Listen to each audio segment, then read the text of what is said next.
तो चलिए दोस्तों, जैसा कि आप जान रहे हैं आपका एग्जाम बहुत नजदीक आ चुका है, फाइनल एग्जाम।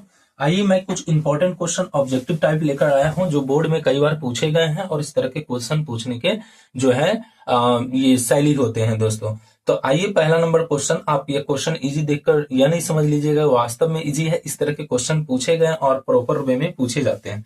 तो पहला क्वेश्चन जो है, मैं जैसा कि आपके सामने एक सेट बनाकर रखा हुआ दोस्तों, मैंने टेस्ट लिया था उसी के जो है मैं तुमको आपको सॉल्विंग दे रहा हूं दोस्तों। आइए तो बोलता है पहला नंबर क्वेश्चन कि 144 के अभाज्य गुणनखंड में 2 का घात है। पहला नंबर ऑप्शन है 3, दूसरा है जो है B number option 6, C number option है 4 और डी नंबर ऑप्शन है 5। तो 144 का अभाज्य गुणनखंड करना है। ठीक है दोस्तों, 144 का क्या करना है? अभाज्य गुणनखंड। जैसा कि सभी लोग जानते हैं अभाज्य गुणनखंड करने के लिए, तो देखिए 144 का जब अभाज्य गुणनखंड करेंगे तो ये 2 से कैंसिल होगा कितने बार में? तो 72 बार में कैंसिल होगा। उसके बाद फिर 2 से कैंसिल कीजिएगा तो ये 36 बार में कैंसिल होगा। फिर 2 से कैंसिल कीजिएगा तो ये 18 लाएगा। फिर 2 से कैंसिल कीजिएगा तो ये 9 आ जाएगा। फिर 2 से कैंसिल कीजिएगा तो ये क्या आ जाएगा? तो ये जो है आपका आ जाएगा, ये 2 से नहीं कैंसिल होगा दोस्तों, अब ये 3 से कैंसिल होगा तो ये हो जाएगा 3। तो आप देखिए 144 के अभाज्य गुणनखंड में क्या क्या आया है। तो 2 कितने टाइम्स आया? 1 2 3 4 टाइम्स ये आया है और 3 आया है 2 टाइम्स। इसका मतलब यह है कि जो यहाँ पर पूछा गया है कि 2 का जो घात होगा वो आंसर कितना ले लेगा दोस्तों? तो आंसर ले लेगा 4, अर्थात जो है ऑप्शन नंबर सी यहाँ पर सही होता हुआ दिख रहा है दोस्तों। तो चलिए क्वेश्चन नंबर बी को देखते हैं अब। तो देखिए 2 नंबर क्वेश्चन कहता है किसी पूर्णांक p के लिए प्रत्येक समपूर्णांक का रूप कैसा होता है। ऑप्शन नंबर ए जो कहता है वह है 2p+1, ऑप्शन नंबर बी है p, ऑप्शन नंबर सी है p+1 और ऑप्शन नंबर डी है 2p। तो आइए क्वेश्चन को पहले अच्छा से समझे कि किसी पूर्णांक p के लिए, पूर्णांक इट मीन 0 प्लस माइनस दोनों आता है इसमें, तो बोलता है p के लिए प्रत्येक समपूर्णांक का रूप कैसा होगा, अर्थात वैल्यू हर हाल में सम ही आना चाहिए। ठीक है, क्या आना चाहिए? सम ही आना चाहिए। जैसे मान लीजिए हम पूर्णांक ले लेते हैं, 2 नंबर ये प्रश्न है दोस्तों।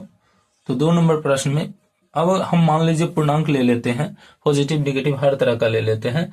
तो यहाँ पर सम पूर्णांक पूछा गया है, तो ऐसे कंडीशन देखिए ऑप्शन नंबर ए बोलता है 2p+1, अर्थात जब इसका वैल्यू 1 2 3 4 या 0 या वगैरह वगैरह हम रखते हैं तो किसमें ऐसा नंबर होता है जो हमको सम पूर्णांक देता है? तो ऑप्शन नंबर में डी को चेक करता हूं। जैसे इसका वैल्यू अगर मैं ये रखते हैं 1 2 3 4 डॉट डॉट डॉट रखते हैं तो हर हाल में जो है सम ही आना चाहिए जो है, और दूसरा नहीं आना चाहिए। तो पहला ऑप्शन में क्या है? पहला ऑप्शन आपको रखा गया है 2p+1। अब जैसे यहाँ पर इसके जगह पर आप 1 पुट कीजिएगा दोस्तों, तो देखिए इसका वैल्यू क्या आ जाता है? 3 आ जाता है। इसका मतलब ऑप्शन नंबर ए होने का कोई चांस नहीं है, क्योंकि ये विषम आ गया जब हमको लाना है सम। ऑप्शन नंबर बी जो है वो चेक कर लीजिए, तो ये है पी। जब आप इस पे क्या कीजिएगा? 1 रखिएगा पी के जगह पर, तो 1 तो एक विषम संख्या, 2 रखिएगा सम हो जाएगा, फिर 3 रखिएगा तो विषम हो जाएगा। इसका मतलब क्या है कि एक बार 1 रखें, फिर 2 रखें, फिर 3 रखें, डॉट डॉट डॉट रखें, तो सम विषम दोनों आ रहे हैं, जबकि मेरा कंडीशन है प्रत्येक स्थिति में सम आना चाहिए। तो तीसरा नंबर ऑप्शन क्या कहता है? p+1। अब देखिए यहाँ क्या है, जब p की जगह 1 रखिएगा +1 होगा तो ये 2 सम संख्या है, बट जब p की जगह 2 रखिएगा यहाँ से उठाकर +1 हो जाएगा तो ये क्या हो जाएगा? 3, तो ये हो जाएगा विषम संख्या, जो कि सही नहीं है। एक ऑप्शन नंबर डी बचता है 2p, इस पे चेक करते हैं। जब देखिए यहाँ पर क्या किए 2 और p की जगह पर यहाँ से 1 पुट किए तो ये वैल्यू क्या दे दिया? 2 सम संख्या। फिर देखिए जब हम क्या करेंगे, इस p की जगह पर तो है ही, इस p की जगह पर 2 पुट कर देंगे, ये 4 दे रहा है। फिर देखिए इस p के यहाँ 2p तो है ही, तो p के जगह पर 3 पुट करेंगे तो क्या आ जाएगा? 6। अर्थात इसमें जितने भी वैल्यू आ रहे हैं वह सम आ रहे हैं दोस्तों, इसलिए इसका ऑप्शन नंबर डी जो है वह क्या हो जाएगा? सही हो जाएगा। अर्थात यही एक ऐसा कंडीशन होगा जिसके लिए प्रत्येक स्थिति में सम पूर्णांक प्राप्त होंगे। चलिए क्वेश्चन नंबर आगे की ओर चलते हैं दोस्तों। तो देखिए प्रश्न संख्या 3 का कहता है, बोलता है 5y² - 14y + 8 के शून्यकों का योग होगा। ठीक है, ऑप्शन नंबर ए है 5/2, बी है -5/2, सी है 14/5 और डी है 8/5। तो इसका इक्वेशन पहले देखिए आप। 5 नंबर ये है, 5 नंबर क्वेश्चन क्या कह रहा था? तो 5y² है, उसके बाद है -14y और प्लस है 8। अब इसमें पूछा गया है कि उसका शून्यकों का योग क्या होगा। फार्मूला आप जानते होंगे, शून्यक का योग अल्फा प्लस बीटा माइनस होता है b/a। ये हो गया माइनस, बी की जगह पर देखिए ऑलरेडी -14 है, और बाय ए का है वैल्यू जो है 5, तो ये हो जाएगा 14/5। ठीक है दोस्तों, तो इसका ऑप्शन नंबर जो है वो सी सही हो जाएगा। ठीक है दोस्तों, चलिए अगले प्रश्न की ओर। अब प्रश्न संख्या आप 4 को देखिए दोस्तों, बोलता है एक्स स्क्वायर माइनस के एक्स प्लस 5 के शून्यकों का योग 6 है, तो के बराबर क्या होगा। तो पहला ऑप्शन है 8, दूसरा ऑप्शन है -8, तीसरा ऑप्शन है -6 और डी नंबर ऑप्शन है 6। तो आइए इसको सॉल्व कर लेते हैं। यह प्रश्न संख्या आपका 4 जो काफी इंपॉर्टेंट है दोस्तों। एक्स स्क्वायर माइनस के एक्स और प्लस क्या है 8। अब यहाँ क्या है, तो शून्यकों का योग हमको दिया गया है। शून्यकों का योग कहने का मतलब है अल्फा प्लस बीटा का वैल्यू दिया गया है। कितना है अल्फा प्लस बीटा का वैल्यू, तो यहाँ पर 6 है। अब जानते हैं अल्फा प्लस बीटा बराबर माइनस बी बाई ए होता है, ये 6 के बराबर हो जाएगा माइनस। अब देखिए बी का वैल्यू क्या है, यहाँ पर ऑलरेडी माइनस के है, ए का वैल्यू 1 है, तो ये हो गया 6। तो ये के बराबर कितना आ जाएगा दोस्तों, 6 आ जाएगा। अर्थात इसका ऑप्शन नंबर जो दिख रहा है वो डी नंबर इसका ऑप्शन क्या हो जाएगा, सही है दोस्तों। तो चलिए अब अगले प्रश्न की ओर रुख करेंगे दोस्तों। देखिए दोस्तों, प्रश्न संख्या जो 5 दिख रहा है वो 5 क्या कहता है, बिंदु 4.5, 6.5 किस पाद में होगा या किस चतुर्थांश में होगा। तो पहला नंबर ऑप्शन प्रथम है, दूसरा नंबर ऑप्शन द्वितीय, तीसरा नंबर ऑप्शन जो है तृतीय और चौथा नंबर ऑप्शन है 3√3। तो आइए, ये 5 है, इसका क्वेश्चन कुछ इस प्रकार था 5.5 और क्या है 6.5। जैसा कि आप अगर जब पढ़े होंगे चतुर्थांश को, तो चतुर्थांश में कुछ इस प्रकार साइन का जो है रिप्रेजेंटेशन होता है। ये बहुत इंपॉर्टेंट है, यहाँ से हर हाल में एक क्वेश्चन आपको देखने को मिलेगा। ये एक्स, ये हो गया एक्स डैश, ये है वाई और ये वाई डैश। इसको पहला चतुर्थांश कहते हैं, इसको दूसरा, इसको तीसरा और इसको कहते हैं चौथा। तो इसमें साइन प्लस प्लस होता है दोस्तों, इसमें माइनस प्लस होता है, इसमें माइनस कोमा माइनस होता है, इसमें प्लस कोमा माइनस होता है। तो देखिए ये भी पॉजिटिव, ये भी पॉजिटिव, इसका मतलब है दोनों पॉजिटिव है। तो दोनों पॉजिटिव होने से यह चतुर्थांश नंबर फर्स्ट अर्थात ऑप्शन नंबर ए जो है वो सही है दोस्तों। तो चलिए अगले प्रश्न को अब देख लेते हैं। तो देखिए कहता है 6 नंबर क्वेश्चन है कि बी एक्स स्क्वायर, ये 6 नंबर है दोस्तों, बी एक्स स्क्वायर फिर है प्लस ए एक्स और प्लस सी। ठीक है, बोलता है बराबर 0 भी दिया गया है हमको। तो ऐसे कंडीशन में जो है के मूल समान हो तो सी का मान निकालने बोल रहा है। ऑप्शन नंबर ए माइनस ए स्क्वायर बटे 4b, ऑप्शन नंबर बी ए स्क्वायर बटे 4b, ऑप्शन नंबर सी ए बटे 2b और डी नंबर ऑप्शन है माइनस ए बटे 2b।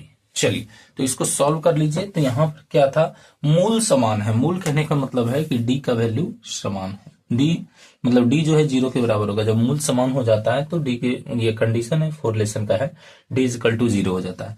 ये हो गया बी स्क्वायर माइनस 4ac, ये विवेचक का फार्मूला होता है, डी बराबर फार्मूला।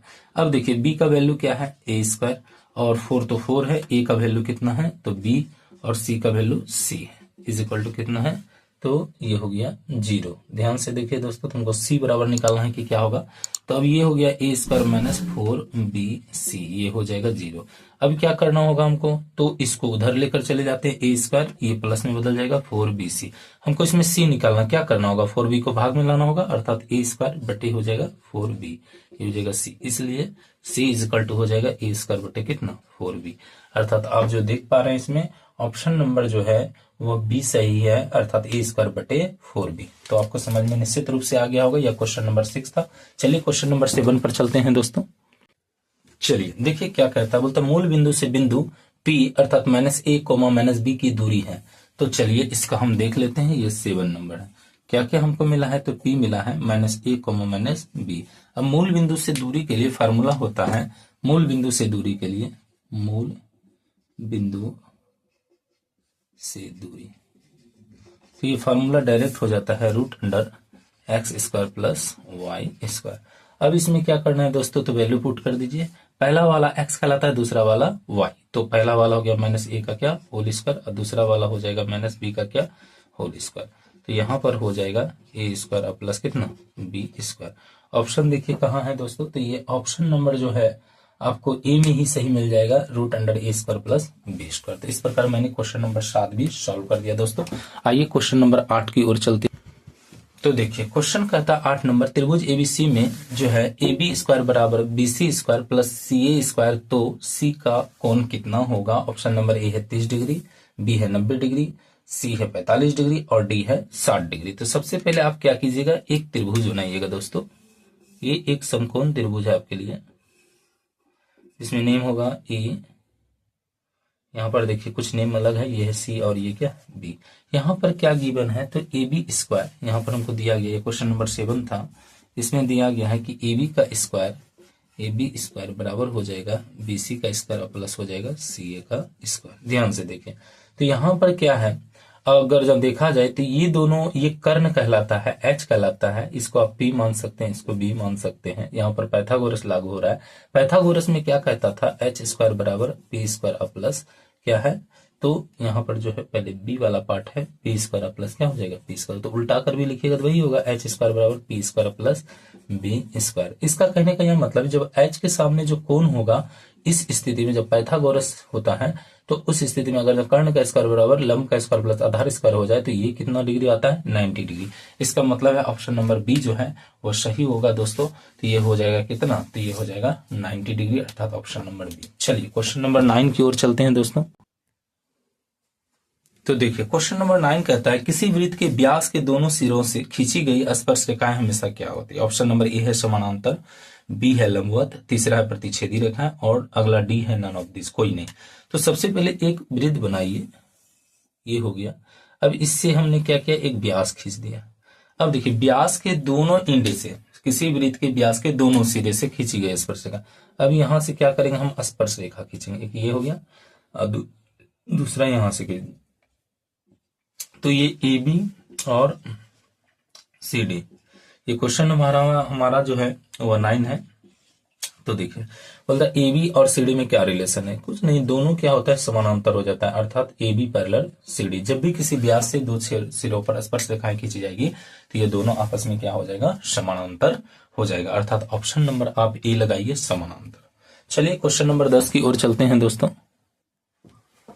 तो देखिए दोस्तों क्वेश्चन कहता है 2 cos 37 डिग्री, ठीक है, और बाय कहता है साइन 53 डिग्री। इसका वैल्यू निकालना है। ऑप्शन नंबर ए है 0, ऑप्शन नंबर बी है -1 और ऑप्शन नंबर सी है 1 और ऑप्शन नंबर डी है 2। तो इसको सॉल्व कीजिए। यहाँ पर देखिए 2 का 2 छोड़िए, इसको क्या लिख सकते हैं, 90 - 53, ठीक है। कैसे, तो कॉस 90 - थीटा साइन थीटा होता है ना, तो इस तरह मैंने चेंज किया कि इन दोनों घटाने पर भी 37 आ गया। ये क्या है, ऑलरेडी साइन 53 डिग्री है दोस्तों। अब देखिए ये क्या हो जाएगा, 2 कॉस 90 - थीटा हो जाता है साइन थीटा, थीटा के प्लेस पर क्या है 53 डिग्री। अब बाय हो जाएगा साइन कितना 53, तो ये दोनों कैंसिल हो जाएगा, अर्थात 2 हो जाएगा इसका आंसर ऑप्शन नंबर डी जो है वो सही है। इस प्रकार आपने 10 प्रश्न को देखा दोस्तों। चलिए अब 11वां प्रश्न देखते हैं क्या कहता है। तो देखिए 11 नंबर प्रश्न कहता है, 11 नंबर ये प्रश्न है हमारा, 9 10 square alpha minus 9 sec square alpha बराबर what.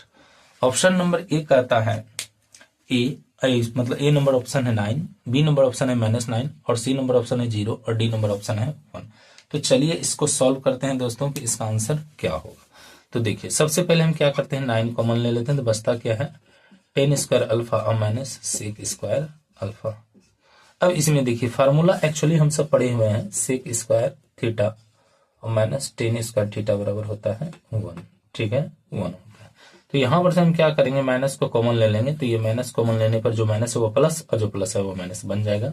Sec square alpha minus बन जाएगा क्या 10 स्क्वायर अल्फा। तो यहाँ पर देखिए -1, अब इसके बदले 1 होता है, 1 पुट कीजिए, अब वैल्यू हो गया -9, अर्थात ऑप्शन नंबर बी जो है वो सही है -9। चलिए क्वेश्चन नंबर 12 देख लेते हैं दोस्तों। देखिए क्वेश्चन नंबर 12 कहता है 3 थीटा जो है बराबर है 90 डिग्री, तो कॉस थीटा बराबर कितना। बहुत ही आसान क्वेश्चन है। 3 थीटा गिवन है कितना 90 डिग्री और हमको निकालना है कॉस थीटा। तो पहले थीटा फ्री कीजिए, 3 भाग में चला जाएगा, तो ये हो जाएगा कितना 30 डिग्री। अब हमको निकालना है कॉस थीटा, कॉस और यहाँ पर थीटा की जगह हो गया 30 डिग्री, तो कॉस 30 का वैल्यू होता है √3 कितना 2। तो देखिए ऑप्शन नंबर ए ही है √3/2। चलिए अब अगले क्वेश्चन की ओर चलते हैं, 13 नंबर।